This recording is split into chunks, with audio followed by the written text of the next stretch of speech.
cuando parte, cuando parte de nuestro tiempo lo tomamos justamente para hacer mejor cada día, para capacitarnos, para entrenarnos en los ámbitos de la gestión pública, ¿no?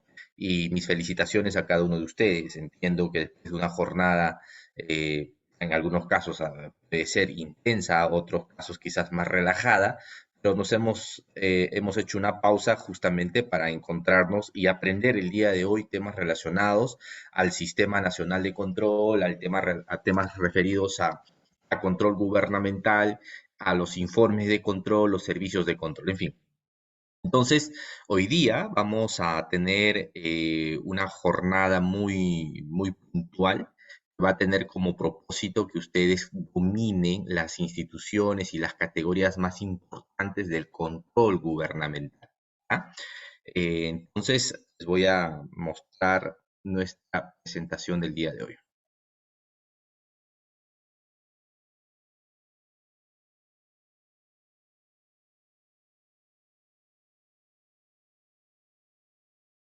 Listo, perfecto.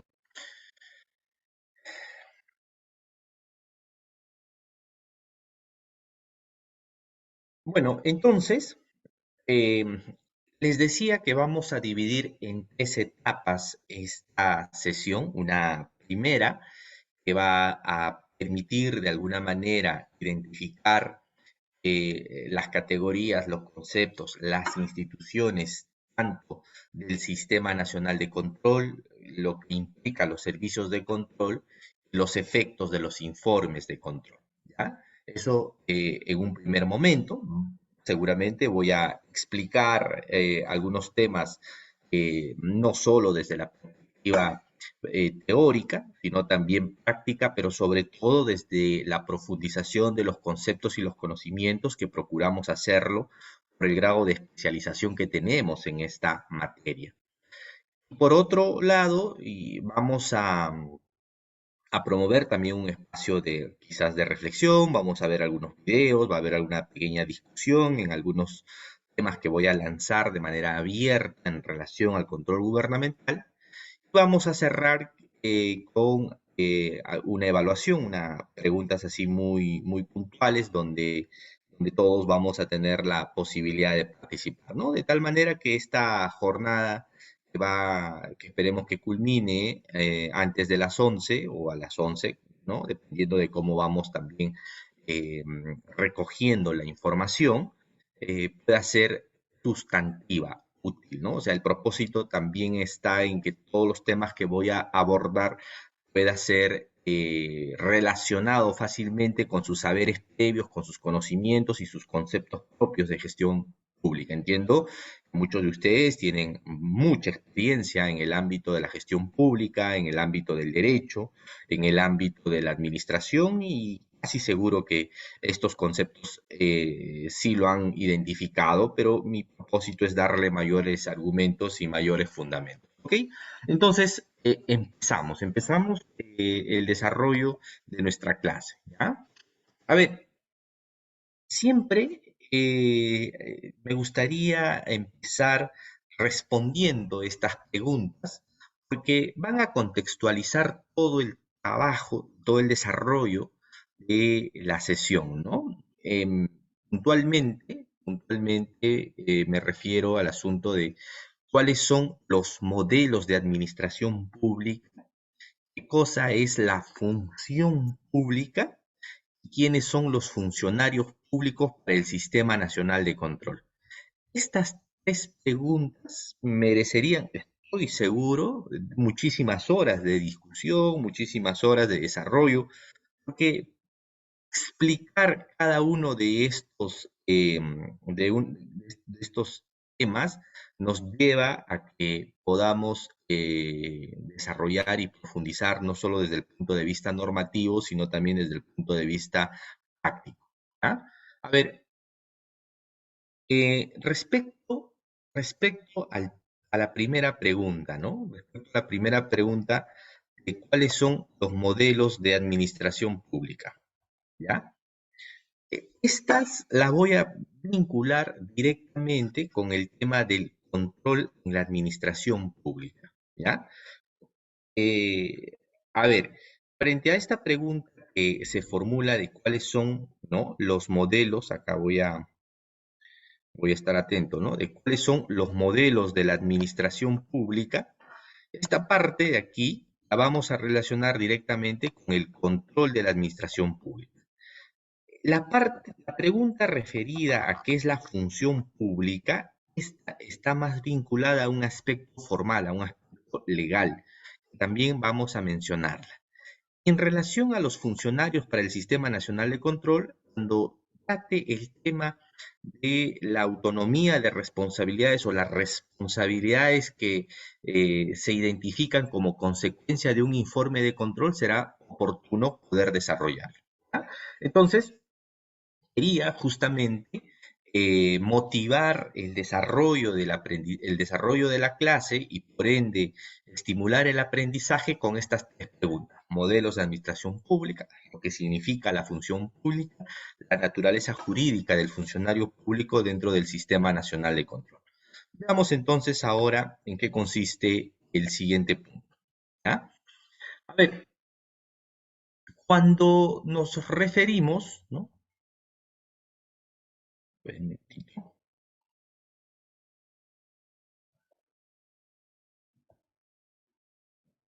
Ok, cuando nos referimos a los modelos de administración pública, veamos. ¿Por qué es importante desarrollar los modelos de administración pública?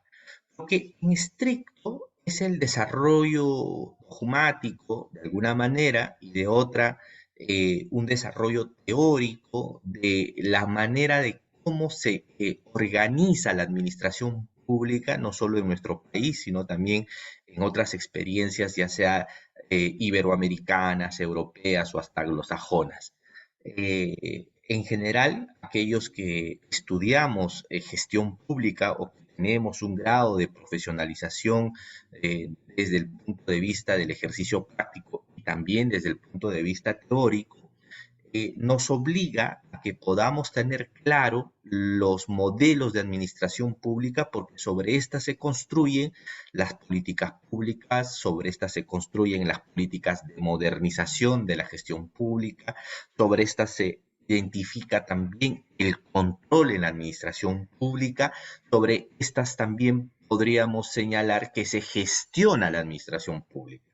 Por eso que los modelos de administración pública son construidos teóricamente por profesores, por estudiosos de la ciencia de la administración, de la ciencia política, en algunos casos también de la ciencia jurídica, para darle una explicación ordenada. ¿Ah? Veamos entonces algunos aspectos que son importantes tomar en consideración.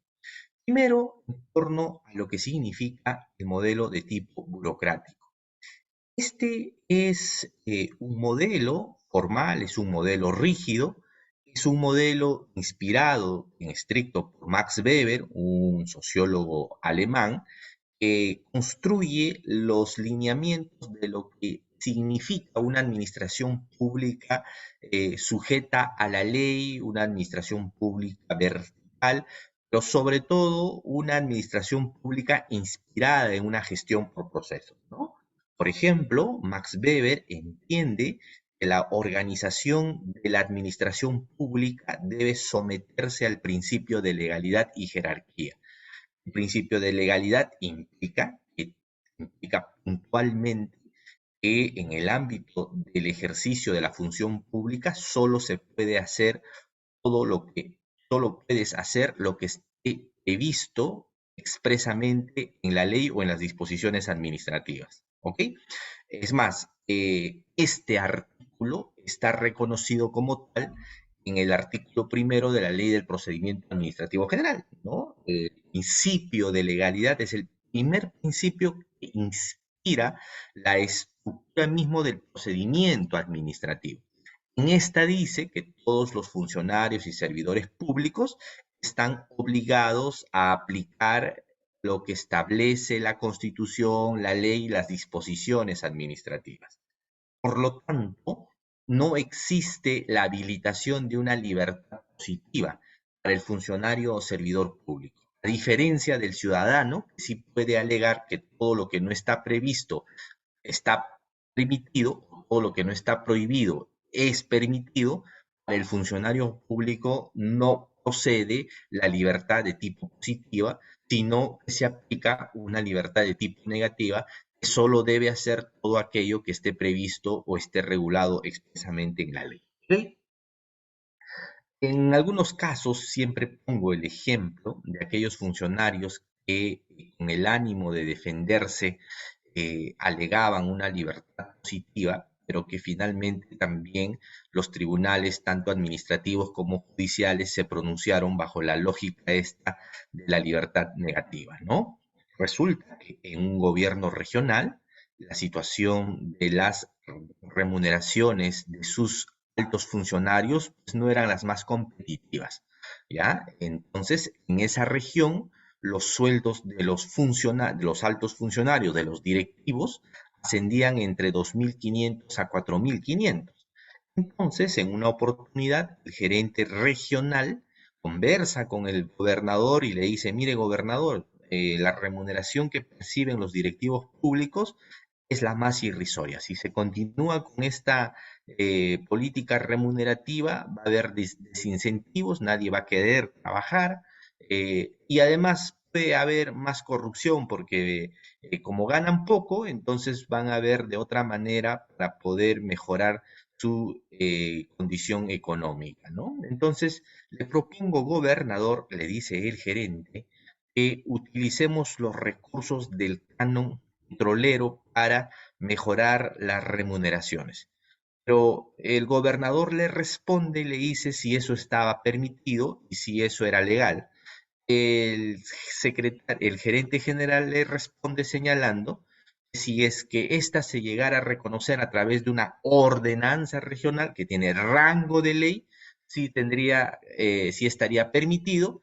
Y además, la ley del canon no prohíbe de alguna manera que estos recursos se utilicen para el incremento de las remuneraciones. Muy bien, el gobernador se deja convencer, pone en consideración de su consejo regional, aprueban la ordenanza regional incrementando las remuneraciones para los directivos públicos de ese gobierno regional y entonces la Contraloría interviene, hace una verificación de todo el manejo presupuestario, sobre todo identifica que se habían incrementado las remuneraciones sin autorización de Hacienda, en este caso, de la Dirección Nacional de Presupuesto Público, y además se había verificado un perjuicio aproximadamente de 1,5 millones de soles en contra de los intereses del Estado. ¿Ok? Se les inicia un proceso administrativo a estos funcionarios y estos responden que como la ley del canon no prohíbe, entonces sí habilita la posibilidad que se pueda utilizar estos recursos para mejorar las gratificaciones. Porque señala dentro de su defensa, la ley del canon dice que solo debe utilizarse para infraestructura, que debe utilizarse para gastos de inversión, pero como no cierra la posibilidad de utilizarse también para gratificaciones, entonces estos funcionarios interpretaban más allá de lo que dice la norma. Pero además señalan dentro de su defensa que ésta se había aprobado a través de una ordenanza regional que habilitaba la posibilidad de mejorar las remuneraciones. Fíjense ustedes una situación como esta, que tiene como propósito básicamente exigir el cumplimiento de lo que señala la ley del canon. Sobre esto no puede haber mayor discusión. La ley del canon en su momento solo habilitaba utilizar estos recursos para proyectos de inversión, para proyectos para obras de infraestructura, pero no para mejorar o incrementar las remuneraciones o las gratificaciones de los funcionarios. ¿Okay? Quería justamente mencionar que una de las principales características del modelo burocrático es justamente la legalidad, por un lado. Por otro lado, la jerarquía.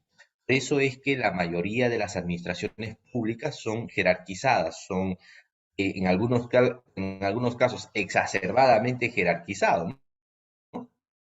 El analista tiene un especialista que revisa su trabajo. El especialista tiene un evaluador que revisa el trabajo del analista del especialista. El evaluador tiene un coordinador. El coordinador tiene un coordinador general. El coordinador general tiene un jefe. El jefe tiene un director. El director tiene un gerente. En fin, o sea, en verdad la administración pública también es demasiado jerarquizada. Estos dos legados, tanto el principio de legalidad como el de jerarquía, son propias de la inspiración de un modelo burocrático. También lo es un sistema de gestión por procesos. Max Weber entiende que la administración pública debe organizarse bajo la lógica de un sistema de gestión de procesos que sea predecible y que sobre todo otorgue seguridad jurídica a los ciudadanos de tal manera que pueda ser predecible las actuaciones y las manifestaciones de la propia administración pública. En tercer lugar, como característica importante del modelo burocrático es la meritocracia y la creación del reconocimiento de las carreras administrativas. Yo siempre voy a ser un convencido que en la medida que tengamos carreras administrativas consolidadas y que puedan de alguna manera ordenar y organizar el aparato público, es posible que estemos muy cerca al desarrollo. Pero si no tenemos carreras administrativas ordenadas, sólidas, que tengan claro la profesionalización en la administración pública, es casi seguro que seguiremos viviendo en una administración pública de tipo clientelar, en una administración pública desordenada, informal, en una administración pública en muchos sectores hasta corruptas, y que esto, no hay duda, crea un grave perjuicio y un grave retraso para los intereses de nuestro país, donde los más afectados no seremos nosotros, mis queridos colegas, sino los más afectados son nuestros hijos, serán nuestros nietos, porque estos finalmente heredan un país desinstitucionalizado, heredan un país endeudado, heredan un país con altos índices de corrupción, poco confiable y que es una situación muy nefasta justamente para los intereses nacionales. Entonces, las carreras administrativas o su acceso meritocrático es quizá una de las aspiraciones ideales del modelo burocrático, pero que en estricto muy poco se hace o se avanza justamente para lograr que dentro de la administración pública prevalezca el mérito. Pero mérito entendiendo tiene que haber procesos de selección transparente, concursos públicos para selección de plazas, y que cuando una vez estés en el aparato público, es decir, estés trabajando en la administración, tengas una progresión una progresión en el desarrollo de tu carrera como funcionario público, que te midan en base a una evaluación de desempeño, la idoneidad en tu trabajo, es decir, que seas una persona honesta, pero además que te actualices y te capacites, sirvan fundamentalmente para mejorar tu remuneración. Es decir, hacer un proyecto de vida dentro de la administración pública.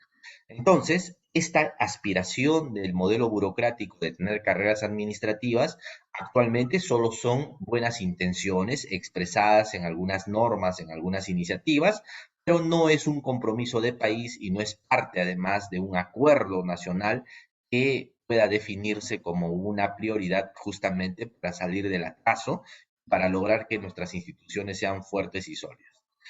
Entonces, así como el modelo burocrático fue en su momento una inspiración de lo que significa la organización de la administración pública, también este modelo tiene sus problemas, ¿no? Como he dicho en un primer momento, es un modelo muy rígido, es un modelo muy estático, es un modelo demasiado formal, es un modelo que busca en estricto la seguridad jurídica, que eso está muy bien, pero que en estos últimos tiempos donde vemos que el mundo se ha vuelto disruptivo, donde la inteligencia artificial, donde existe un avance importante de muchos procesos dentro de una relación entre la administración pública y el ciudadano, y en donde prevalecen, por ejemplo, la automatización de algunos procedimientos, entonces los modelos burocráticos muchas veces no están preparados para responder a la flexibilidad, a la innovación y al dinamismo que puede existir dentro de la administración. Entonces, bajo esa línea se crea un modelo de tipo gerencial, conocido también como el modelo del New Management Public, es decir, la nueva gestión pública, que es un modelo en estricto lo que, inspirado fundamentalmente por los anglosajones, buscan recoger las buenas prácticas del sector privado y trasladarlas al sector público. Es decir, lo bueno que hace la empresa privada, trasladarlo y llevarlo al sector público. Entonces, esto de alguna manera ha venido uniendo consensos, especialmente en países anglosajones. Fíjense ustedes, los anglosajones mantienen todavía estructuras muy burocráticas, ¿no?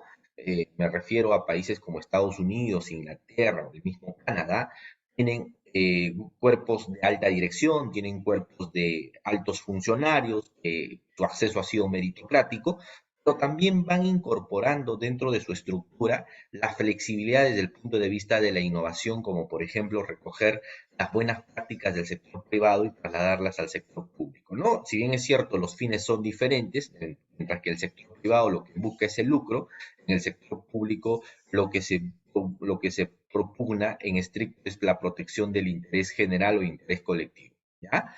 Esta es una de sus características. La otra es una gestión pública no por procesos, sino por resultados, ¿no? Una gestión pública que mira fundamentalmente a través de una identificación clara de indicadores el cumplimiento de las metas, ¿no? En tercer lugar, antes de trabajar una carrera administrativa, el modelo anglosajón lo que busca en estricto es que exista un cuerpo directivo, un cuerpo gerencial o de alta dirección, ¿no? Pugnan que para poder dirigir, para poder resolver los problemas de profesionalización en la administración pública, el modelo gerencial de alguna manera se enfoca y se concentra fundamentalmente en la formación de los cuerpos directivos, ¿no? Entonces, estas son los dos grandes modelos de administración pública, tanto el modelo burocrático como el modelo gerencial, o conocido como el New Management Public, han sido construidos teóricamente por destacados profesores teóricos de la ciencia de la administración y de la ciencia política.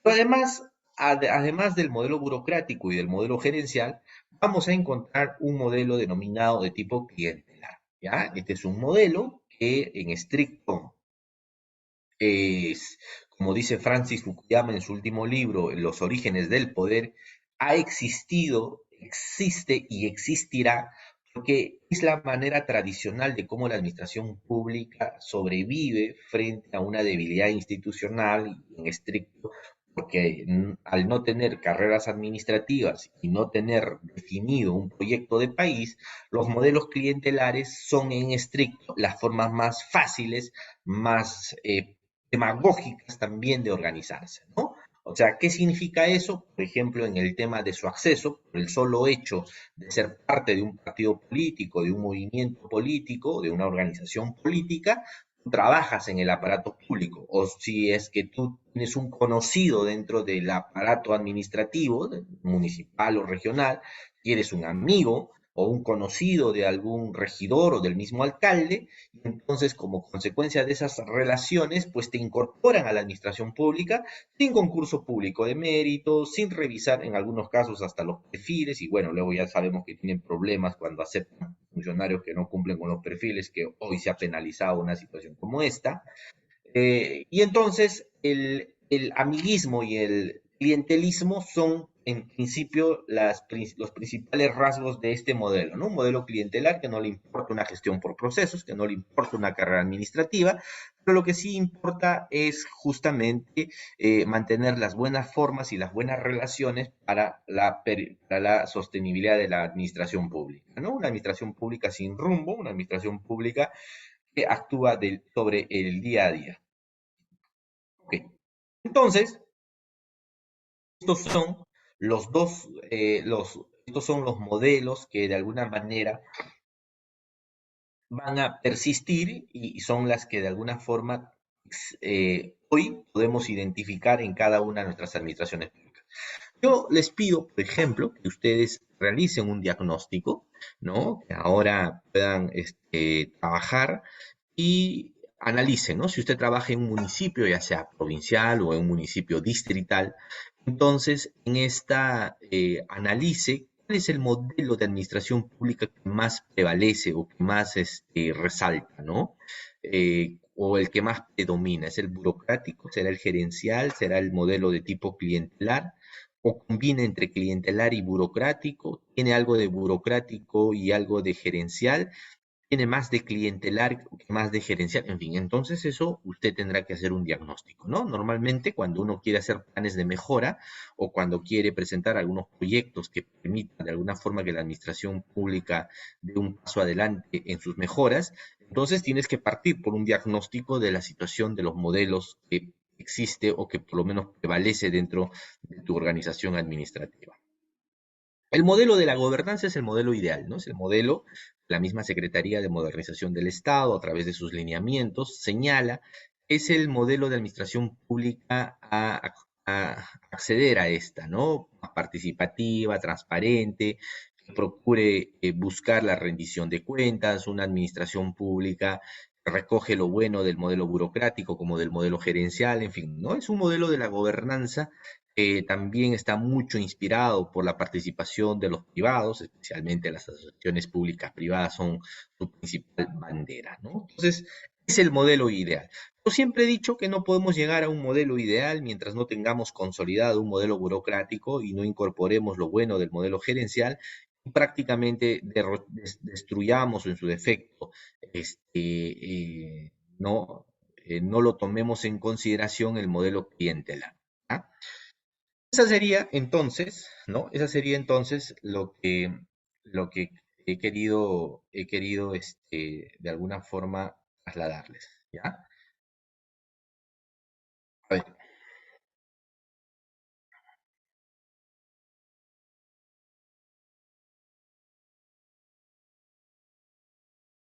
muy bien. Quiero compartirles, les voy a compartir un video que de alguna forma es la expresión pura de lo que significa la administración pública en nuestros tiempos, ¿no? Yo les pido que tengan una mirada muy fija en los detalles. Este es un cortometraje que ha recibido de alguna manera algunos premios, ¿no? Algunos premios internacionales, pero que sobre todo nos permite entender mejor cómo se construye la administración pública sobre la relación entre el ciudadano y la administración. ¿Ya? ¿Me confirman si se escucha, por favor? Sí, ¿no? Se escucha, doctor. Perfecto.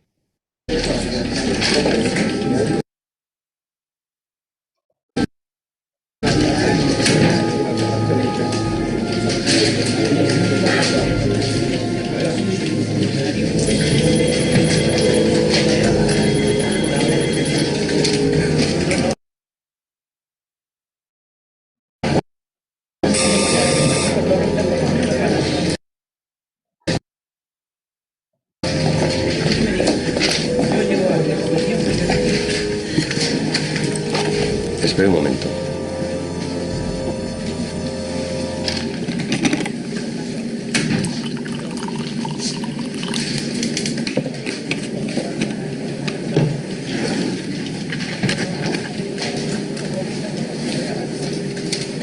Quería darme de alta en autónomos. Ventanilla de información, modelo TA1. Lo cumplimenta en esa mesa y después... Me he traído relleno.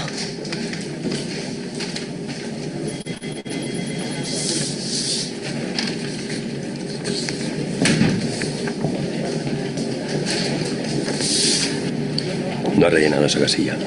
Vaya a las mesas de la entrada y... He traído 2 copias, escritas y revisadas.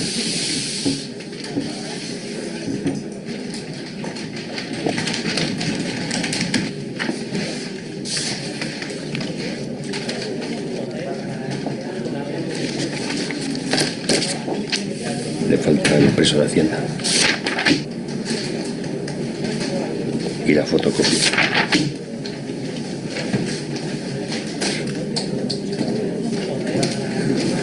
Muy bien, Rubita.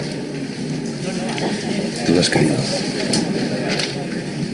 Fotocopia del DNI. Número de cuenta. Fotocopia de la tarjeta de la Seguridad Social. Fotocopia de los impresos de Hacienda.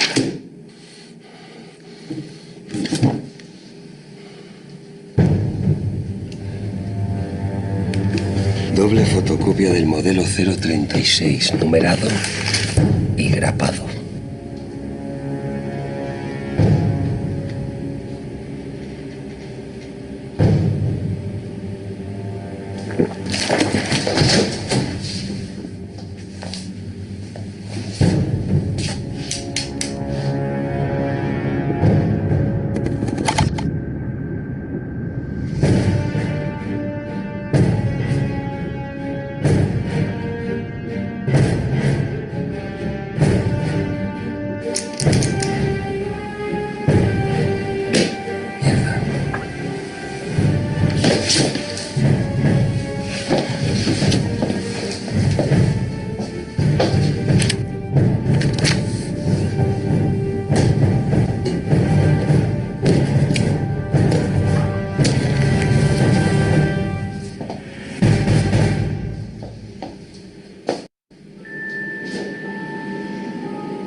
Muy bien, entonces, como han podido ustedes observar en este video, hay una situación que seguramente vamos a identificar con mucha frecuencia en ministerios, en gobiernos locales, en gobiernos regionales, situación que también todos criticamos y que consideramos que en estos tiempos debería estar superada, pero seguramente muchos de ustedes van a coincidir conmigo que aún persiste, ¿no? Cualquier parecido a la realidad es pura coincidencia y en el caso particular de este cortometraje, expresa la situación de una ciudadana española que quiere tener su licencia para iniciar su emprendimiento.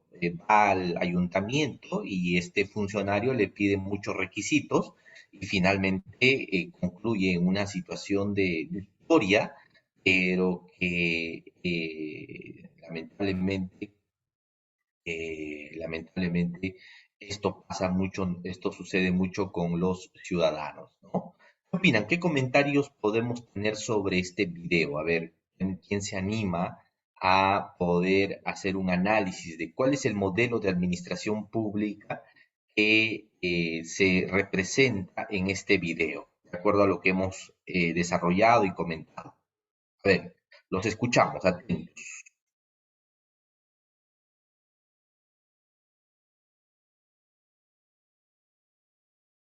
Atentos, a ver, atentos a los comentarios. A ver, ¿qué nos dice Susi Garay? ¿Qué tal, Susi? ¿Estás conectada? Hola, Susi.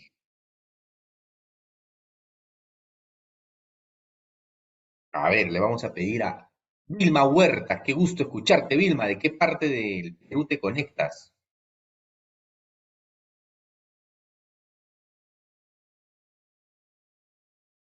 A ver, no tengo suerte. A ver, vamos a pedirle a Jesús Cambilla. ¿Qué tal, Jesús? ¿Cómo estás? Muy buenas noches.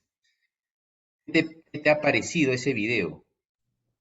Un momento, doctor, vamos a activarle el micrófono. Así es, a ver.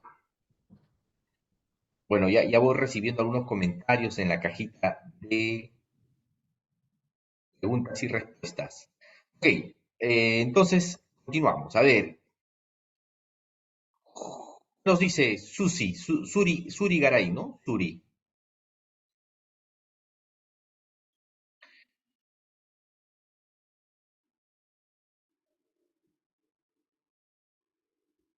A ver, Jesús Torres, ¿qué tal, Jesús?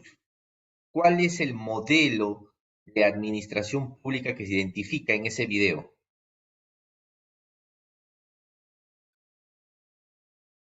A ver, o si no, algún voluntario que desea también retroalimentar. Fíjense, mis queridos colegas, que en la medida que haya retroalimentación y que todos podamos participar y tener puntos de vista, criterios distintos, ayuda a que la clase no solo sea una clase formal, teórica. Claro, yo desde mi experiencia, como he señalado en primer momento, práctica y teórica, puedo dar mis puntos de vista, pero pero qué mejor también escucharlos a ustedes, toda vez que tienen realidades distintas, miradas diferentes, ¿no? ¿Quién se anima? A ver, a ver, a Marilú Albújar. Marilú Albújar, ¿te animas o no a dar tu punto de vista en relación al modelo de administración pública identificado representado en el video?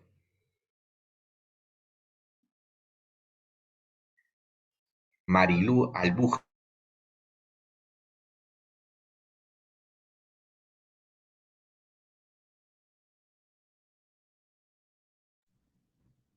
Doctor, no lo escuchamos. Se ha desactivado su audio, creo, doctor. Ok, ok, ¿hasta dónde? ¿Hasta dónde me quedé? Listo. Ahora me escuchan bien, ¿no? Me escuchan bien. Ok.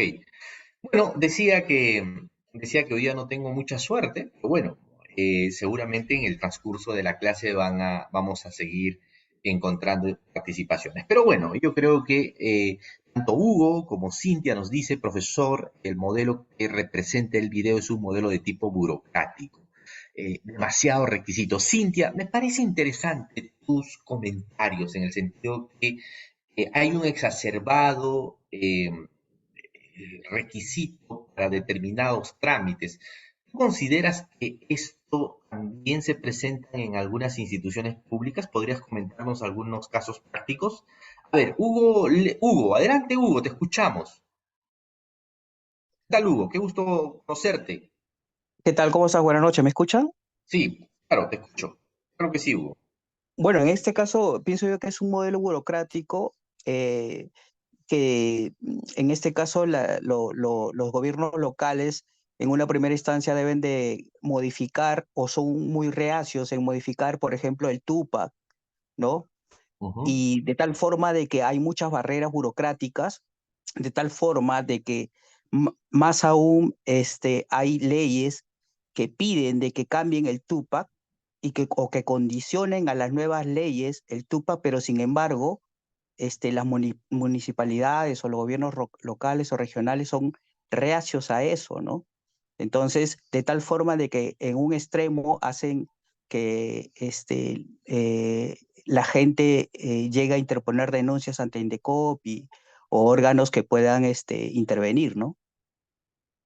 efectivamente, efectivamente, Hugo, ¿no? En este caso, las barreras burocráticas que son justamente evaluadas por Indecopi, en este caso su tribunal ha emitido algunos pronunciamientos justamente castigando y observando situaciones que perjudican a los ciudadanos en sus procedimientos administrativos, ¿no? Muchísimas gracias, Hugo. Bueno, sí, coincido también con los comentarios de Redmi, con el comentario que hace Cintia y que hace Home respecto al tema de el modelo burocrático, ¿no?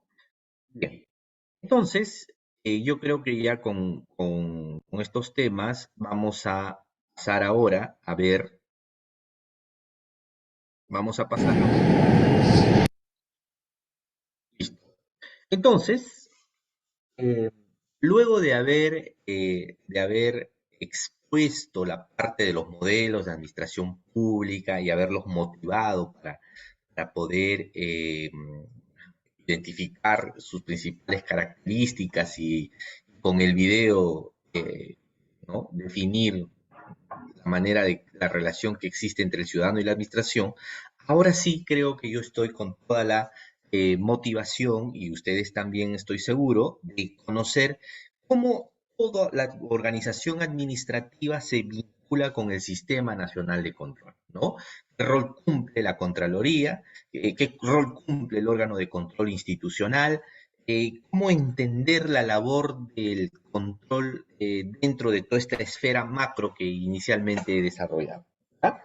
Entonces, a ver, vamos a hacer lo siguiente, como para poder volver a retomar y concentrarnos, porque ahora sí empiezo a tratar todo lo que corresponde al control gubernamental. Les pido, vamos a hacer una pausa de 5 minutos, ¿ya? Vamos a prepararnos, tomarnos un café, porque quiero su plena concentración, quiero su su foco en los temas que voy a abordar, porque voy a tratar casos prácticos, voy a explicar la esencia misma del control, o sea, de cómo nace, cuál es el espíritu, repito, no desde el punto de vista legal, porque eso usted lo puede revisar, la ley 27785, y seguramente usted lo analizará, lo interpretará y lo comprenderá mejor. Les voy a explicar la naturaleza, la esencia del control gubernamental, pero para eso necesito que retomemos las energías, tomemos un cafecito y en 5 minutos nos concentramos y puntualmente nos centramos a ver temas de control gubernamental. ¿Correcto, mi querida doctora Stephanie, si no me equivoco? ¿O quién es la que está como Está bien, moderadora? doctor. Marlene. Marleni, doctora Marleni, ¿ya? 5 minutos. Está bien, doctor. Volvemos. Está bien.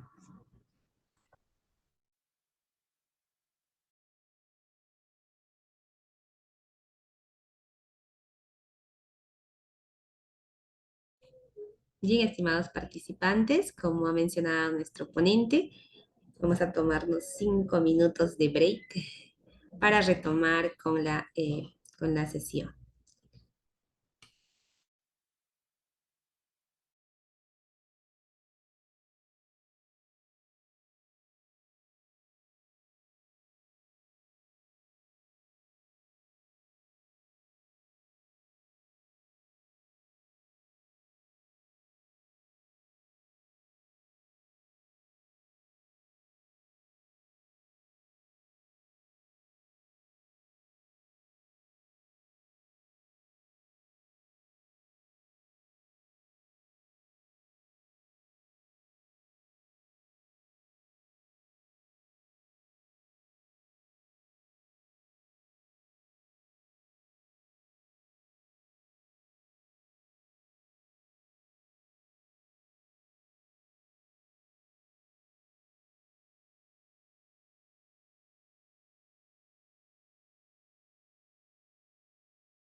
Listo, listo, volvemos. Ahora sí, yo creo que ya todos hemos hecho la pausa, hemos recuperado las energías y vamos a aprovechar lo máximo estos minutos que nos quedan justamente para conocer el control gubernamental. ¿Ok?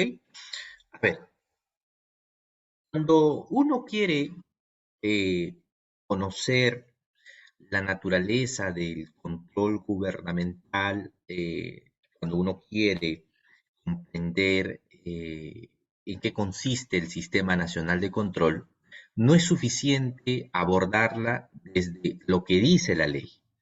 En este caso, la 27785, que es la ley del Sistema Nacional de Control de la Contraloría General de la República. Lo digo con mucha contundencia porque la mayor cantidad de cursos o programas que he tenido la oportunidad de escuchar se enfoca fundamentalmente en lo que dice la ley y se hace una explicación detallada, en algunos casos profundiza, pero es importante, mis queridos amigos, mis queridos colegas, conocer la esencia, o sea, cómo nace todo esto. Para eso tengo que yo remontarme un poco a la historia para poder explicar la importancia del Sistema Nacional de Control. ¿Ya? Nos vamos a ubicar en el año 1931. ¿Qué pasó el año 1931? ¿Cuáles fueron los acontecimientos más importantes? ¿Por qué tenemos que recurrir a estas instancias? El año 1931 había un gobierno transitorio, el gobierno de Leguía había terminado su mandato, había sido derrocado. Entonces el gobierno transitorio dispone que se contraten los servicios de un destacado economista, un distinguido economista, profesor de la Universidad de Princeton, y nos referimos a Edwin Ingmar, ¿no? Es por eso que se conoce la Comisión Kenmer como aquel grupo de economistas norteamericanos que estructurales en nuestro país. Claro, esta Comisión Kenmer también influyó muchísimo en países como Ecuador, Colombia, Chile, algunos países de Centroamérica. Pero, ¿qué cosa propuso la Comisión Kenmer? ¿Por qué algunos rinden pleitesía, hacen hasta ahí libros y publicaciones en relación a esta comisión? Porque, mis queridos colegas, ahí está justamente los orígenes, no solo del control, sino que además del sistema financiero en el Perú. Les comento lo siguiente.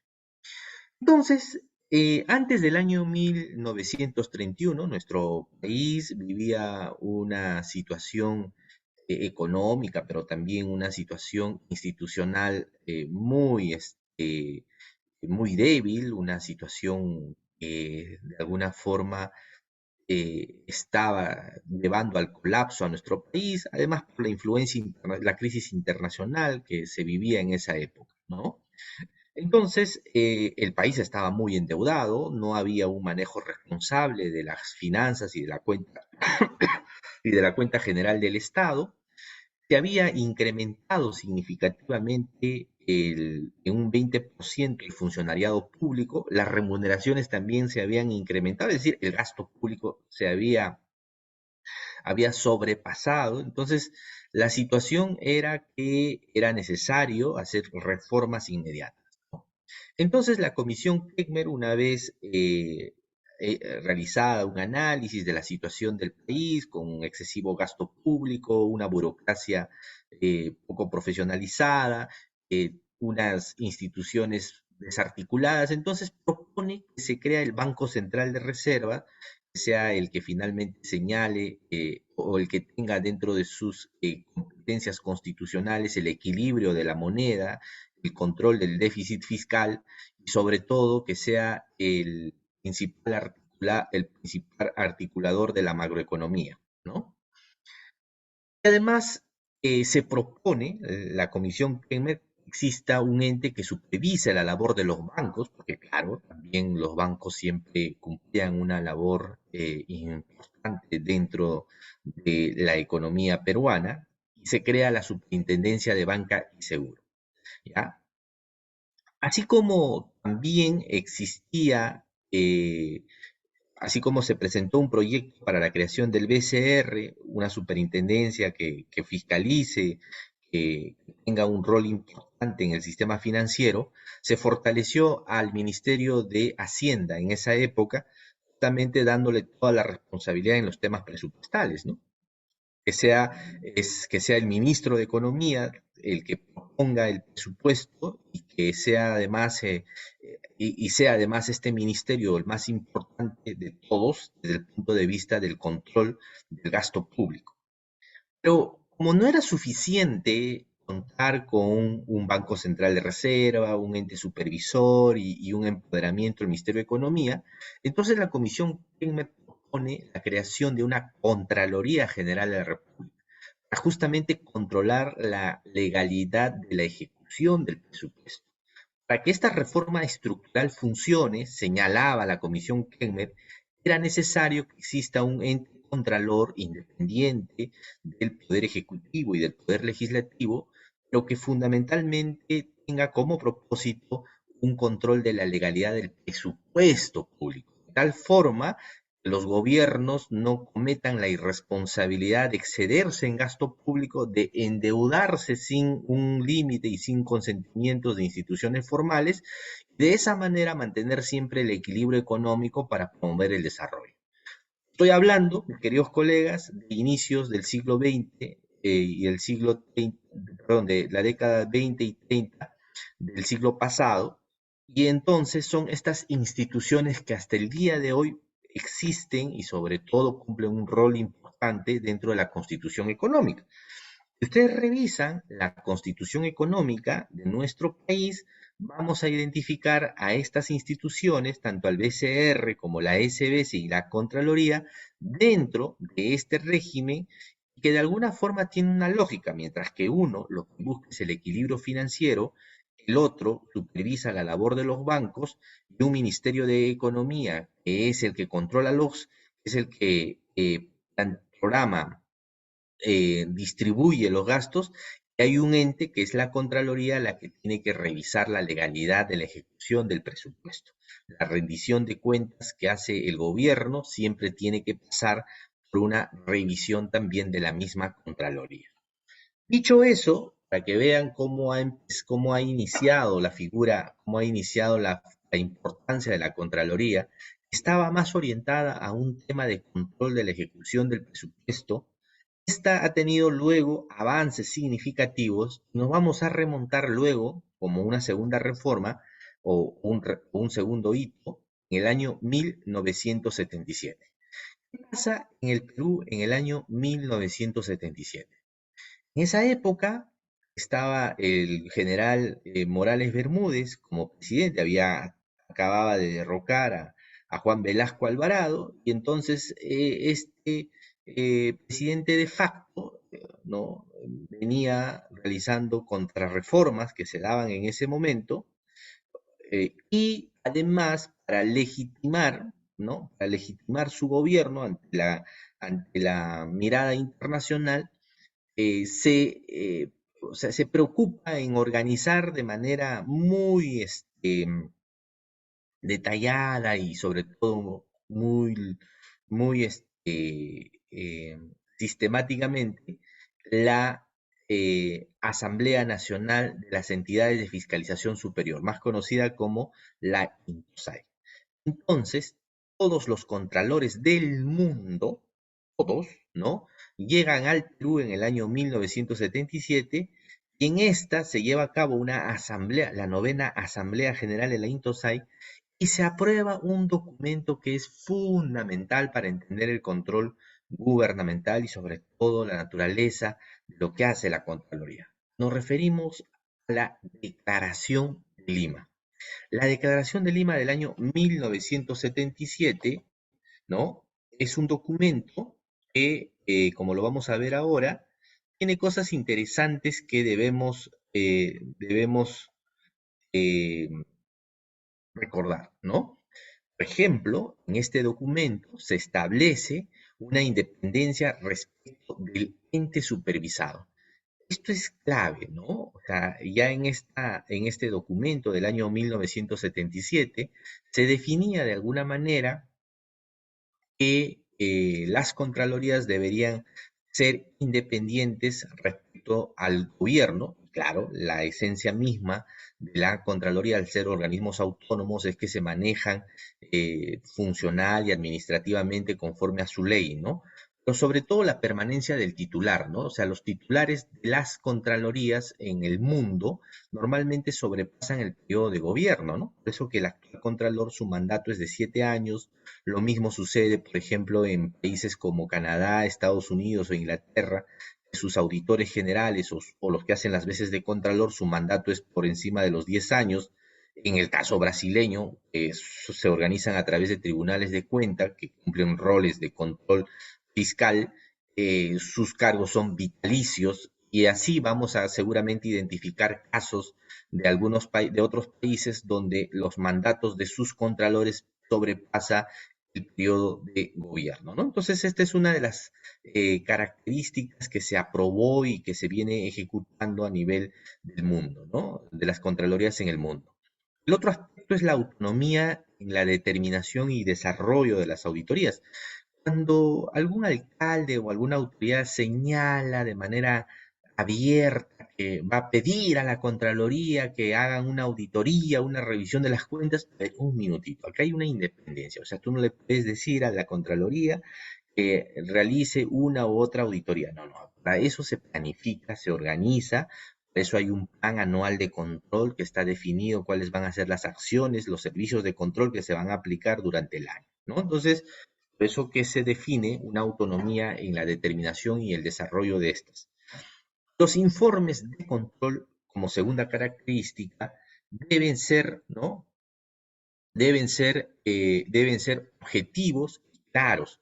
¿Qué significa eso, no? Que sean comprensibles de tal manera que los ciudadanos que puedan revisar el informe de control puedan identificar las causas, los efectos y quienes están involucrados o a quienes se les ha identificado la responsabilidad. Por eso que la mayor cantidad de los informes de control, especialmente los de tipo posterior, como ustedes pueden revisar en la página web, tienen resúmenes ejecutivos. ¿Qué significa eso?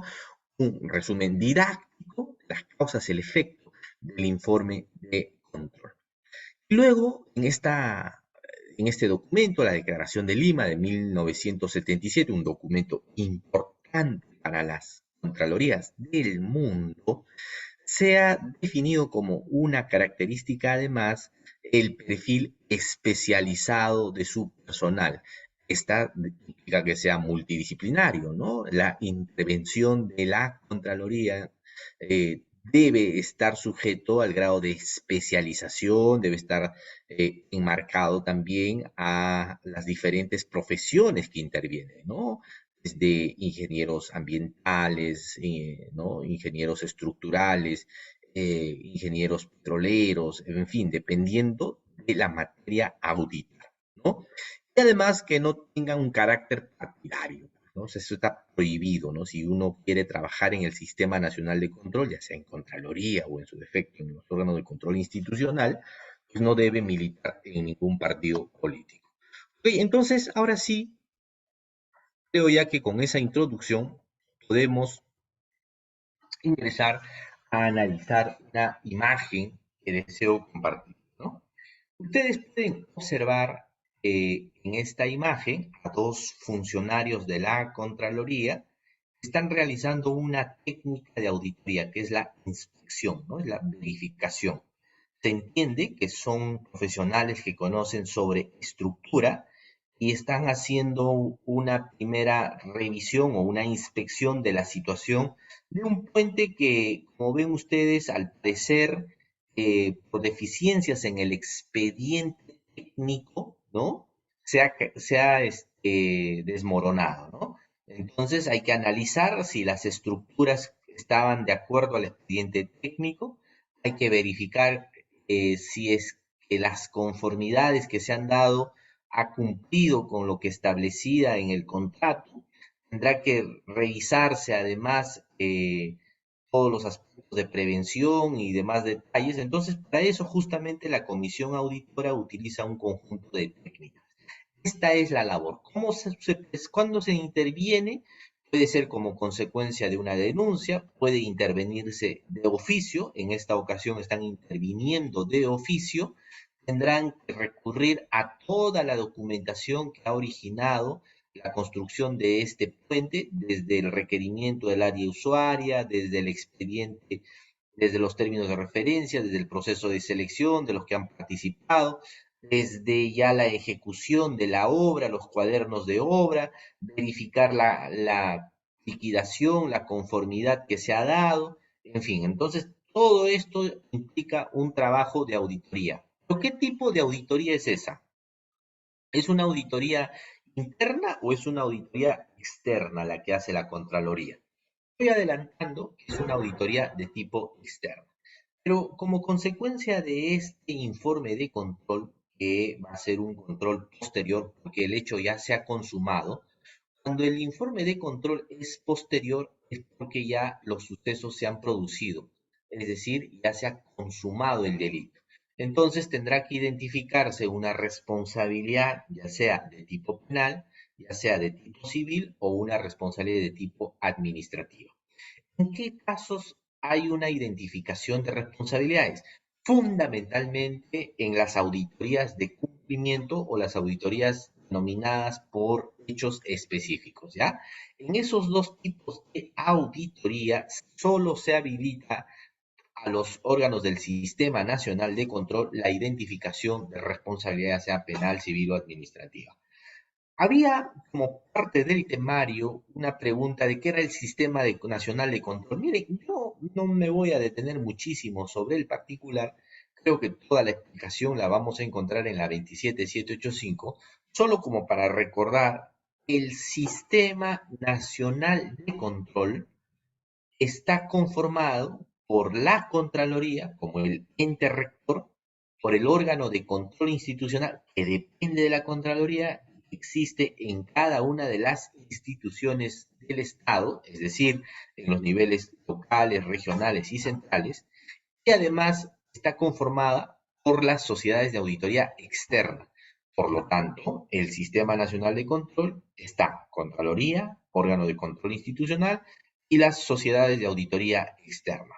Estas tres instancias comprenden el Sistema Nacional de Control. ¿Quién es el jefe de todos o quién es el rector de todos? Es la Contraloría, ¿ya? Ese es el Sistema Nacional de Control.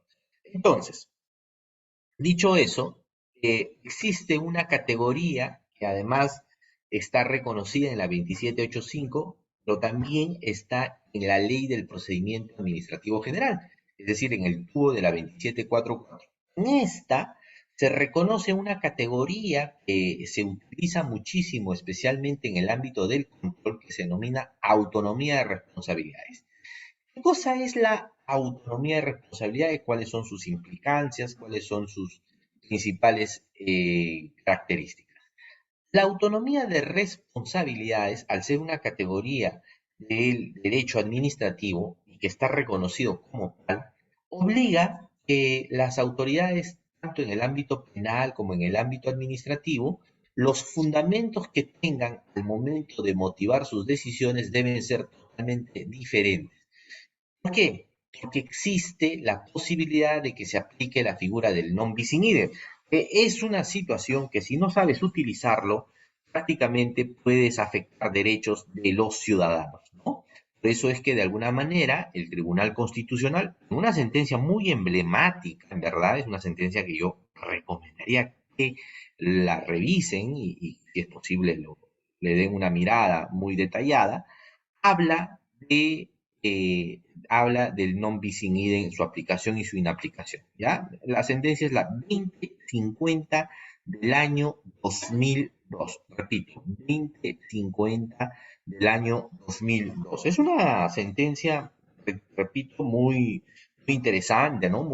Ordinariamente también muy completa, ¿no? Esta justamente hace referencia de la importancia de la diferenciación de los fundamentos. Ok, listo. Entonces, me piden un ejemplo de un servicio relacionado. Sí, cuando llego a servicios relacionados, ahí lo vamos a, cuando tratamos el tema de los servicios de control, ahí vamos a poner los ejemplos, ¿ok?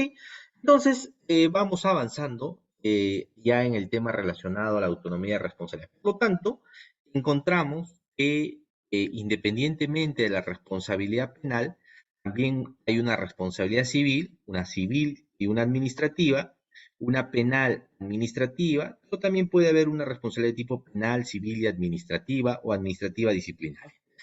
El típico caso, por ejemplo, ¿no? A ver, si un amigo hace algún tiempo contrajo matrimonio en la zona de Lurín, ¿no? Entonces, todos los compañeros de promoción nos organizamos para justamente ir a su matrimonio y uno de nuestros compañeros se comprometió a llevarnos con su camioneta. Nosotros encantados, pues, ¿no? De poder aprovechar su vehículo para trasladarnos desde la ciudad de Lima a Lurín.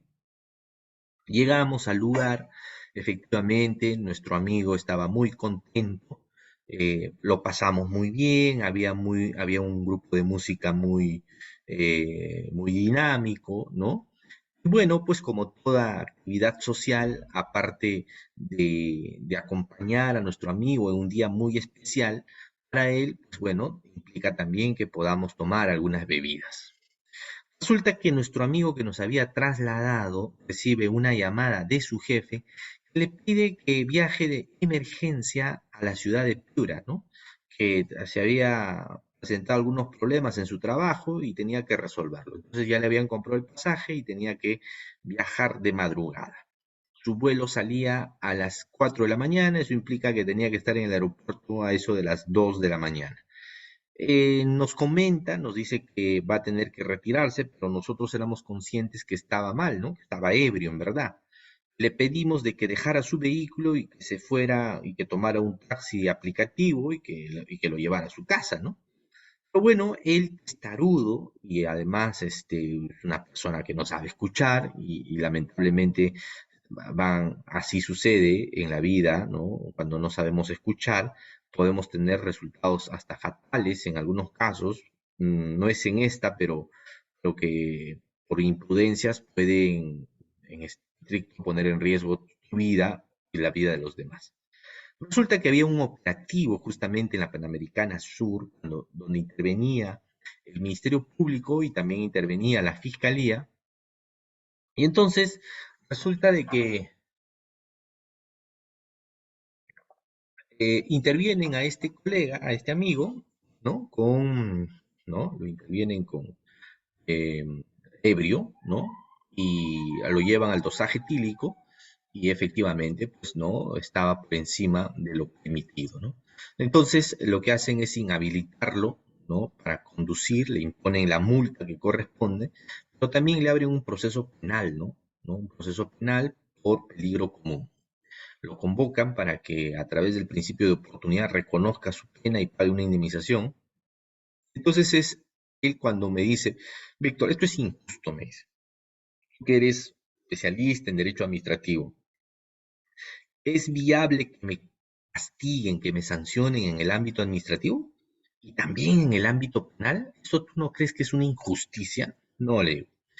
Los fundamentos son diferentes. En el ámbito administrativo, lo que están haciendo es justamente inhabilitarte para que puedas conducir, porque lo que protegen son las reglas de tránsito, lo que protegen es justamente el cumplimiento de las disposiciones administrativas. En cambio, en el ámbito penal, lo que se protege es un bien jurídico a la integridad de la vida, porque tú, con tu conducta de conducir en estado de ebriedad, pone en riesgo la vida de las personas. Entonces, los fundamentos son diferentes. Por lo tanto, sí está bien. Independientemente de la responsabilidad administrativa que tienes, también tienes una responsabilidad penal. Es más, hasta podrías tener una responsabilidad civil si has chocado y has generado algún daño a algún bien, ¿no? Mueble o inmueble. Entonces, en ese caso tendrías tu responsabilidad de tipo civil porque tienes que indemnizar, tienes que pagar como consecuencia de ese perjuicio ocasionado, ¿ok? Por lo tanto, le digo, mi querido amigo, tú tienes responsabilidad administrativa, también tienes responsabilidad penal y felizmente no hay una responsabilidad civil. Entonces, es independiente. A esa situación, ¿cómo se denomina? Autonomía de responsabilidad. El típico caso, por ejemplo, de aquel funcionario que se le asigna el vehículo, ¿no? Ustedes saben que los vehículos del Estado se asignan a determinados funcionarios para que los trasladen hasta su casa, para que pueda hasta usar su familia, porque ese es el propósito en verdad, ¿no? El uso del vehículo personal puede subir, o sea, puede disfrutar la familia. Una sentencia del Tribunal Constitucional avaló una situación como esta. Yo en verdad no estoy de acuerdo. Si el vehículo se asigna al funcionario es para él, para el ejercicio de sus funciones, de sus actividades, es por el cargo, la responsabilidad que tiene dentro del aparato público, pero no pues, para poder trasladar a los hijos, trasladar a la esposa ¿no? al centro recreacional, al centro comercial, no, no, no, eso es exclusivamente para el funcionariado público. Bueno, este funcionario, haciendo uso irresponsable del vehículo del Estado, decide un fin de semana, ¿no? Usarlo para ir a una actividad social. En esa actividad social, lo despide al chofer, es decir, le dice que se vaya a su casa, que va a demorar. Entonces, en estado de ebriedad, conduce un vehículo del Estado, ¿no? Y este también produce un daño patrimonial, aparte que la prensa lo estaba siguiendo y en ese vehículo estaban todos sus patas de promoción, pues, ¿no? Eh, Fíjense ustedes, o sea, eso ya es un uso irresponsable e indebido de los bienes del Estado, ¿no? Entonces, una situación como esta, lo que hace y lo que genera en estricto que le inicien un proceso disciplinario, ¿no? Dentro de la entidad.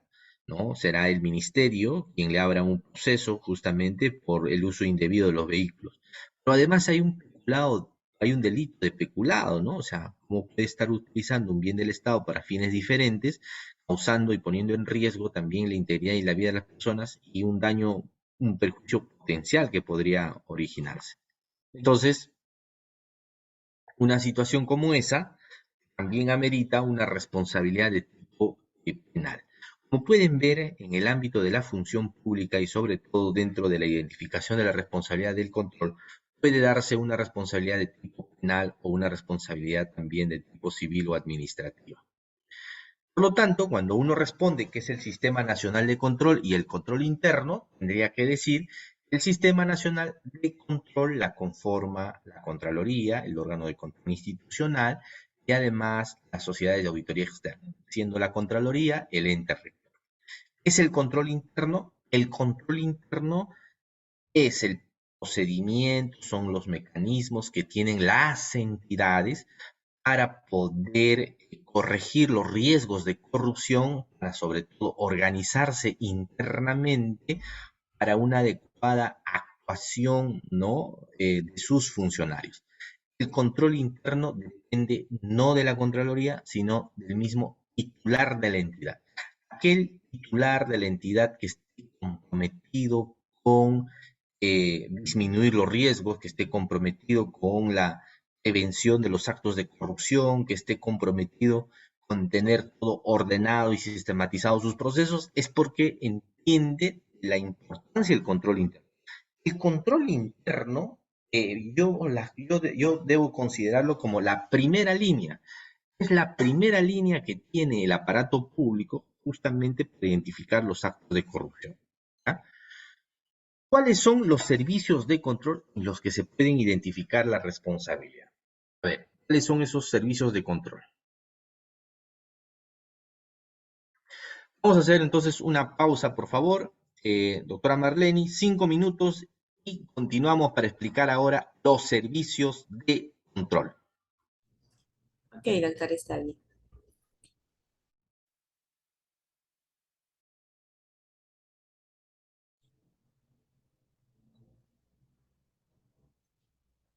Bien, estimados participantes, como menciona nuestro ponente, en 5 minutos vamos a continuar con la presente sesión.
Muy bien, listo. Bueno, ahora estos 30 minutos ya para cerrar todo lo que viene a ser los servicios de control y sobre todo para ver la auditoría de cumplimiento y comentarles en torno a lo que es el informe de control, ¿ya?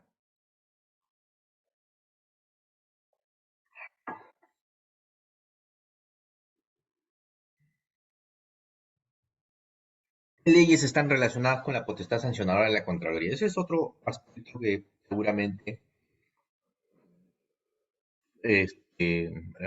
los organizadores de este importante diplomado quizá les interese tratar y vamos a abordar todo lo que es la potestad sancionada de la Contraloría, que es un régimen especial, tiene sus propias infracciones, tiene sus propios principios, tiene sus propios procedimientos.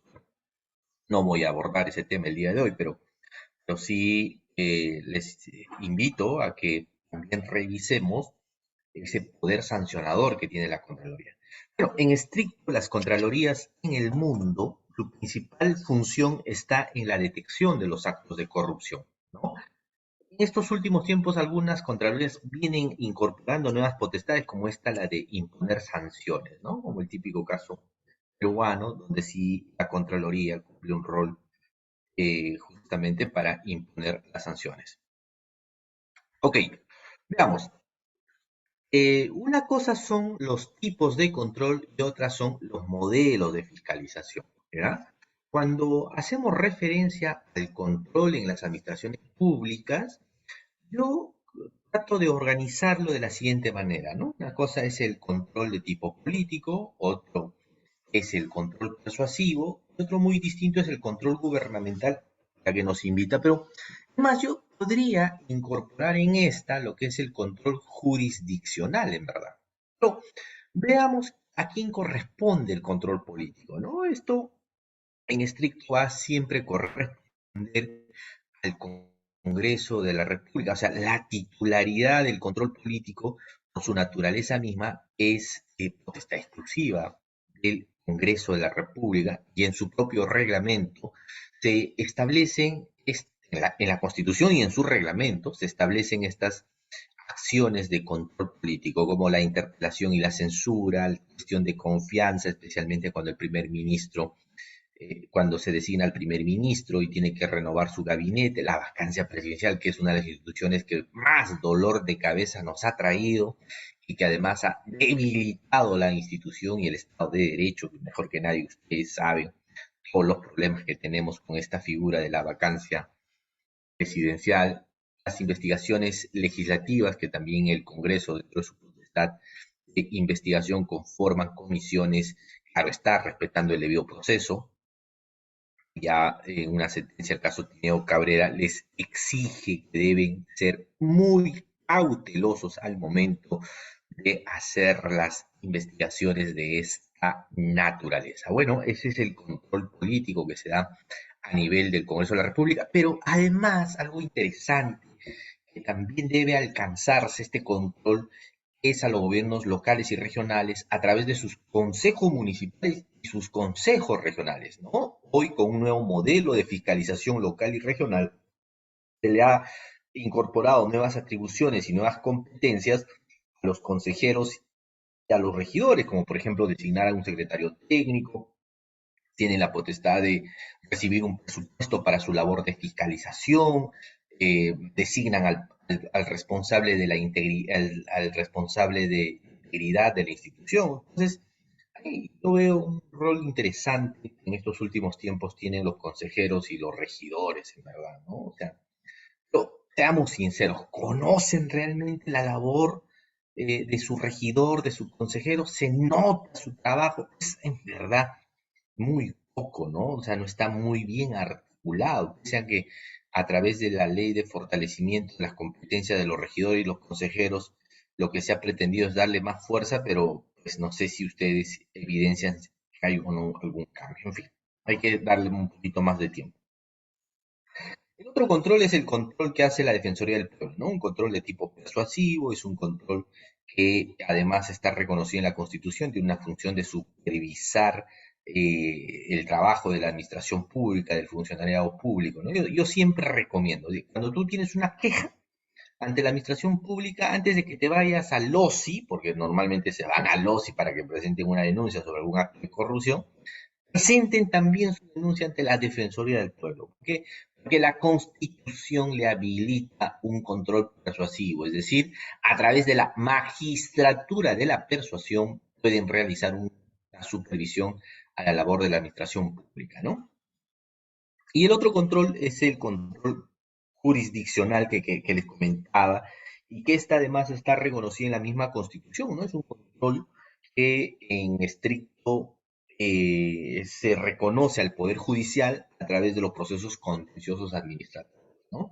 Alguien podría también alegar que ese control jurisdiccional podríamos también incorporar el control constitucional, ¿no? El control que hace el Tribunal Constitucional de que las leyes no contravengan con la Constitución. En fin, ese es otro tipo de control que no motiva en este momento profundizar. El último, lo que sí exige y nos obliga a profundizar es el control gubernamental. El control gubernamental que está a cargo de la Contraloría. Esta consiste en una verificación y una supervisión de la gestión pública en atención a su grado de eficiencia, eficacia, transparencia y economía en el uso de los destinos y los recursos del bien del Estado, así como del cumplimiento de las normas legales, ¿no? Recuerden ustedes cuando llegó la Comisión Kenmer, lo que quería era articular el Banco Central de Reservas, la SBS y la Contraloría. ¿Por qué? Porque mientras que el BCR, dentro de sus competencias, era mantener el equilibrio económico, la SBS supervisar las transacciones que se puedan dar a nivel de los bancos nacionales e internacionales, pero tenía que haber un ente que controle todo este fenómeno, ¿no? Y a ese ente que controle llamaban Contraloría. Entonces, la esencia misma del control gubernamental va por esa línea de un control de la legalidad en la ejecución del presupuesto, ¿no? Entonces, ¿en qué consiste el control gubernamental? Como he señalado, es la supervisión, es la vigilancia y la verificación de los actos y los resultados de la gestión pública en atención a su grado de eficiencia, eficacia, transparencia y economía en el uso y destino de los recursos del Estado. Yo quería, a través de esta imagen, un poco explicar la labor que hace la Contraloría. No porque es inquisidora, no porque la Contraloría solo identifica responsabilidad penal o civil, no, no, para nada. Yo creo que en estos últimos tiempos la Contraloría General de la República ha pasado de ser ese ente inquisidor o ese ente que solo hacía servicios de control de posterior a pasar a una institución que busca la prevención, ¿no? Por eso que una de las reformas más importantes del control en estos últimos tiempos es el control concurrente. ¿Qué es el control concurrente? Es aquella verificación de los actos de los funcionarios públicos dentro de la ejecución de alguna obra, de algún proyecto de inversión, donde la comisión auditora se instala justamente para revisar que todo lo que se viene llevando a cabo desde la ejecución contractual o de la firma del contrato, el otorgamiento de la buena pro, se dé dentro del marco de la ley. Si se advierte alguna situación irregular, se hace una identificación de hechos adversos, ¿no? Se le pone en conocimiento para que corrijan esa situación, para que puedan tener más cuidado. De esa manera, la labor de la Contraloría se convierte en una labor de tipo preventiva, ¿no? De tipo cautelosa al momento justamente de imponer algún tipo de castigo o sanción, ¿no? Entonces, esta es una imagen de la Santa Inquisición, donde aquellos que contravenían con el orden moral o aquellos que atentaban las reglas que la Iglesia Católica había establecido, eran declarados herejes y como herejes se les sometía a un tribunal de la Santa Inquisición que no tenían derecho a abogado, no tenían derecho a la defensa, era simplemente por una imputación de su cualidad de hereje que se sometían a torturas para que pueda ser una represión y que los demás eviten y se abstengan, porque si en caso contrario incumplen con las normas morales o las reglas éticas o sociales establecidas en su momento por la Iglesia Católica, ¿no? Puedan tener mayor cuidado al momento de su actuación, ¿no? Entonces, les hacía referencia que la Contraloría no es un ente inquisidor, la Contraloría es un ente que de lo contrario en estos últimos tiempos, a través del control concurrente, lo que busca es una prevención en estricto, ¿no? ¿No? De los presupuestos del Estado, ¿no? La Ley Orgánica del Sistema Nacional de Control es la que organiza toda la labor, tanto de los servicios de control como también de lo que significa el control gubernamental. Alcanza esta ley a los gobiernos, al gobierno central, gobiernos locales, regionales, a las unidades administrativas, tanto del Poder Ejecutivo, Legislativo y del Ministerio Público, organismos constitucionalmente autónomos, empresas del Estado, ¿no? Se someten bajo estos principios, que son el principio de universalidad, autonomía funcional. Son 19 principios que están en la ley del Sistema Nacional de Control. Pero bueno, vamos entonces a ver qué cosas son los servicios de control.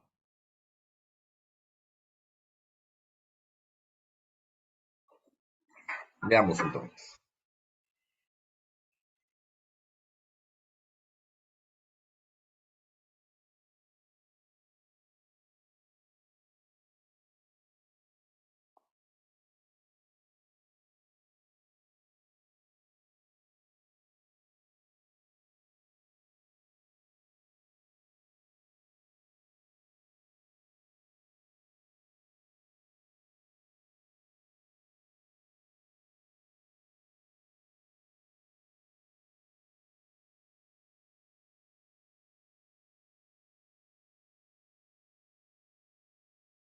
Listo.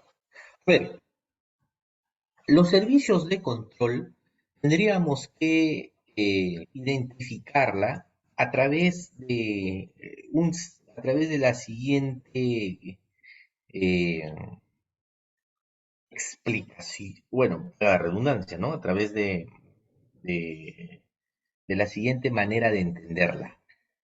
Antes que te gastes la plata, cuando te estás gastando la plata, me refiero a al dinero público, después de haber gastado el dinero. ¿Ok? Entonces, los servicios de control se operativizan antes, durante, después. Listo. Ok. A ver, ¿en qué consiste eso? ¿Cómo podemos descifrarlo? Veamos. Antes que te gastes la plata, o sea, antes que empieces a ejecutar los fondos públicos, a esa figura se le denomina servicio de control previo. ¿Por qué? Porque todavía no te han hecho la transferencia. Si es que te han hecho la transferencia, todavía no has ejecutado los recursos. ¿Ya? Entonces, el servicio de control previo, esto sí está solo a cargo de la Contraloría. Acá no se mete ni el órgano de control institucional ni las sociedades de auditoría externa, que son parte además del Sistema Nacional de Control. El servicio de control previo establece la figura de los adicionales de obra y, y las contrataciones de secreto militar. Antes que se den las situaciones de adicionales de obra que sobrepasan el 15% del valor referencial, tiene que tener una opinión previa de la Contraloría. Lo mismo sucede con aquellas contrataciones de secreto militar de las Fuerzas Aéreas, de las Fuerzas Armadas y además de la misma policía. En cambio, el servicio de control simultáneo es un servicio que se viene implementando cuando los fondos públicos, los recursos del Estado se vienen ejecutando, es decir, cuando se está construyendo el hospital, cuando se construye el colegio, o cuando se está construyendo la carretera, o cuando ya está en proceso de recepción de un bien público, como por ejemplo puede ser un tomógrafo, entre otras cosas, ¿no? Entonces, tenemos el control concurrente, es decir, a través de una identificación de los hitos se conforma una comisión para alertar hechos adversos. Una orientación de oficio también se da cuando se identifica alguna denuncia, como consecuencia de una denuncia, un hecho ilegal, irregular, que de alguna forma el ente contralor puede poner en conocimiento los alcances de la norma, las limitaciones y los impactos, ¿no? Son documentaciones que lo hace tanto la Contraloría como el órgano de control institucional para poder quizás aplicar adecuadamente los alcances de una norma que estén muy relacionados a los bienes del Estado y fondos públicos.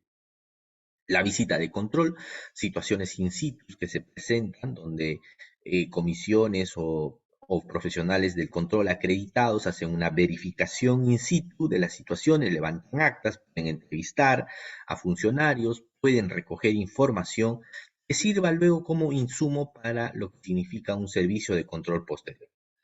El servicio de control posterior es cuando ya te has gastado el dinero, ya has liquidado la obra, ya has dado la conformidad del servicio, ya has cerrado el proyecto y todo lo que significa es cierre. Entonces, frente a esa situación, como ya no hay forma de hacer un control previo, ni mucho menos un simultáneo, es decir, ya se han consumado los hechos, ¿ya? Si somos maliciosos, ya se han tirado la plata, entonces en ese caso te da la figura de una auditoría de cumplimiento. Es una auditoría de cumplimiento, es una auditoría a través del cual se busca verificar el cumplimiento de las normas, los dispositivos administrativos, que los funcionarios hayan actuado conforme a sus potestades, a sus funciones y a sus reglas y a sus limitaciones. A eso significa auditoría de cumplimiento. En esta se identifica además la responsabilidad de tipo penal, civil y administrativa. Lo que no sucede con la auditoría financiera. Esta auditoría financiera lo único que puede concluir es una responsabilidad de tipo civil y penal, pero no administrativa. La auditoría financiera, todas estas están a cargo de sociedades de auditoría externa, que son entes privados contratados por la Contraloría para hacer informes de gestión financiera. Y una auditoría de desempeño, que es una auditoría, como he señalado en su momento, tiene como propósito una definición clara de indicadores y sobre estas son las que miden decisiones que se puedan dar al interior de la administración pública. Creo que hay un video para poder explicarles en qué consiste el ABC de los servicios de control. Atentos, por favor. El ABC de la Contraloría. ¿Qué son los servicios de control? Los servicios de control constituyen un conjunto de procesos cuyos productos tienen como propósito dar una respuesta satisfactoria a las necesidades del control gubernamental que corresponde atender a los órganos del Sistema Nacional de Control. Los servicios de control son prestados por la Contraloría General de la República y los órganos de control institucional, conforme a su competencia legal y funciones descentralizadas. Los servicios de control pueden ser de los siguientes tipos. 1. Servicios de control previo. Se efectúan antes de la ejecución de operaciones de endeudamiento del Estado, contrataciones con carácter de secreto militar o de orden interno, adicionales de obra y mayores servicios de supervisión. 2. Servicios de control simultáneo. Se verifica o constata situaciones que afectan o pueden afectar la continuidad, el resultado o el logro de los objetivos de un proceso en curso. Sus modalidades son: visita de control, orientación de oficio, control concurrente. 3. Servicios de control posterior. Evalúa los actos o resultados ejecutados por las entidades sujetas a control a través de auditoría de cumplimiento, auditoría financiera, auditorías de desempeño.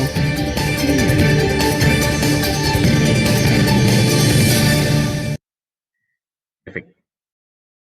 Muy bien.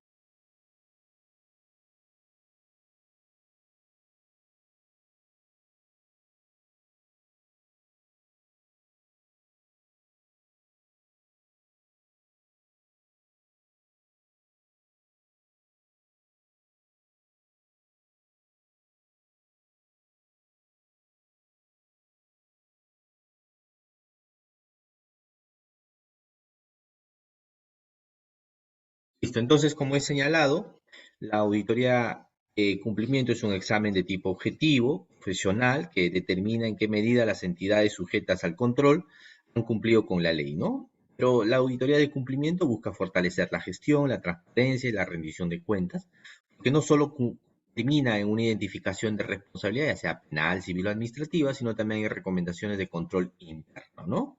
Así como existen deberes y derechos dentro de una auditoría de cumplimiento, estas son las que siempre se debe tomar en cuenta, ¿no? Antes de que se lleve a cabo el informe de control, se entiende que el funcionario tiene que actuar con probidad, con integridad, Cuando se lleva a cabo la auditoría, tendrá que darle todas las facilidades a la comisión para que cumpla con su trabajo, darle toda la documentación y la información necesaria. Y deberes posteriores, cuando te ha recomendado determinadas acciones de mejora, implementar, ¿no? Eso se denomina la implementación de las recomendaciones. Entonces, estos son los deberes que tienen los funcionarios y servidores públicos dentro de una auditoría de cumplimiento. Pero también tienen derechos, ¿no? Como la continuidad de las operaciones, el hecho que estás en una auditoría de tipo de cumplimiento financiera no quiere decir que se paralizan tus operaciones. Se presume que todos los actos son lícitos, a prueba en contrario, y se respeta el derecho al debido proceso. Ahora bien, hay informes de control que están sujetos a una revisión de oficio que está regulado en una directiva, la 01 del 2021. Por ejemplo, si no ha sido correctamente notificado, si no está identificado con claridad los efectos o el criterio del informe de control, puedes advertirlas para que puedan estar sujetos a una revisión de oficio. Ok, y cerramos el tema con el valor probatorio de los informes de control. Los informes de control es el documento a través del cual la Contraloría, el órgano de control institucional, hace un examen, un diagnóstico del hecho irregular o el hecho ilegal que pueden hacer como consecuencia de una denuncia por disposición del superior o conforme también a las situaciones coyunturales que se puedan presentar, ¿no? ¿Es una prueba preconstituida o es un material probatorio? Es prueba constituida para el ámbito administrativo y será material probatorio para el ámbito penal, ¿no? La Corte Suprema ha establecido determinadas reglas de tipo jurisprudencial en relación a los informes de control, desde su eficacia valorativa, desde que no es una prueba plena, es una prueba sujeta a contradicción y que además está sujeto al control del propio investigado, ¿no? Pero al ser una pericia institucional, obvio que la misma Corte Suprema ha establecido un valor por encima de una pericia de parte, ¿no? O sea, tú no puedes comparar una pericia de parte con una pericia institucional, ¿no? Entonces, el informe de control para la responsabilidad funcional es un insumo básico, es un medio de prueba para el inicio del procedimiento, y en ausencia de esta no enerva la presunción de inocencia, a diferencia del ámbito disciplinario. Su recomendación es vinculante, pero no es un insumo básico, ¿no? El informe de control no limita ni excluye otras pruebas. Listo. Muy bien, y bueno, yo les agradezco muchísimo, ¿no? Les agradezco muchísimo y, a ver, Vanessa Heredes, doctor, buenas noches. Una consulta. En caso de un colegio particular, si denuncian actos de discriminación ante el OSI, ¿correspondería aplicar una acción de oficio posterior en base a la denuncia, previa a la hoja de recepción y la hoja de evaluación? Sí. Efectivamente, bueno, vamos entonces a cerrar esta parte con algunas preguntas que por ahí hemos recibido, ¿ya? A ver, señores, en relación a la pregunta de su compañera en qué consiste, a ver, acá está, un ejemplo de servicio relacionado. A ver, Razazu, un informe de servicio relacionado es justamente las evaluaciones de denuncias que pueden darse a nivel de los órganos de control institucional o las mismas gerencias regionales, ¿no? Los ciudadanos en general denuncian hechos ilegales, irregulares. Estas pueden ser revisadas por la misma Contraloría, entonces son servicios relacionados porque tienen que pedir información, documentación, hacen una evaluación. Si en esta identifican que hay situaciones que pueden de alguna manera meritar una auditoría de cumplimiento, remitirán a la autoridad competente para que planifique y lo incorpore dentro de su plan y se organice una auditoría de cumplimiento, ¿ah? Pero el ejemplo típico de servicios relacionados son las evaluaciones de la revisión y de las denuncias que puedan presentar los ciudadanos, ¿ya? Luego también nos pregunta, doctor, buenas noches, una consulta, ¿usted tiene los PDFs de las clases de hoy? Sí, por supuesto, yo voy a compartir esta presentación a los organizadores para que puedan revisar. Muy bien, concluyo y luego quizás aperturamos un periodo de preguntas, ¿ya? Ya para también descansar, siendo ya las casi 11 de la noche y prepararnos para mañana continuar con nuestras labores. Es ideas, fuerzas que quisiera de alguna manera que quede claro, ¿ya? Primero, hablar de el Sistema Nacional de Control no es solo leer lo que dice la 27785, ¿no? Es entender su importancia histórica que siempre y que se remonta desde el siglo pasado, fundamentalmente una relación dentro de lo que significa la Constitución Económica, ¿no? Así como hay un BCR, hay una SBS, hay una Contraloría que va a controlar la legalidad de la ejecución del presupuesto público. O sea, la Contraloría nace justamente para que la macroeconomía y la estabilidad económica del país pues, no se ponga en riesgo y de tal manera que hay una institución como esta va a verificar la legalidad del presupuesto. Ya, luego de eso han habido cambios, han habido transformaciones que se han dado. En estos últimos tiempos, por ejemplo, se habla de un control concurrente como una de las reformas del control, ¿no? Es decir, más preventivo antes que reactivo. Número uno. Segundo punto, hablar del control gubernamental es no solo hablar del control externo, no solo hablar de una labor del control, de los servicios de control previo, simultáneo y posterior, sino también del control interno, ¿no? Ese es un grave problema que se identifica. O sea, no les interesa a las entidades, a las autoridades fundamentalmente, de promover el control interno. Es la primera línea, o sea, es para, si tú quieres luchar contra la corrupción, fortalece tu control interno. Pero como no les importa, están más preocupados en los diezmos, están más preocupados en hacer obras para sacarle la vuelta al Estado, entonces pues no les va a interesar implementar el control interno, ¿ya? Ese es un gran problema que se identifica a nivel de las instituciones del Estado.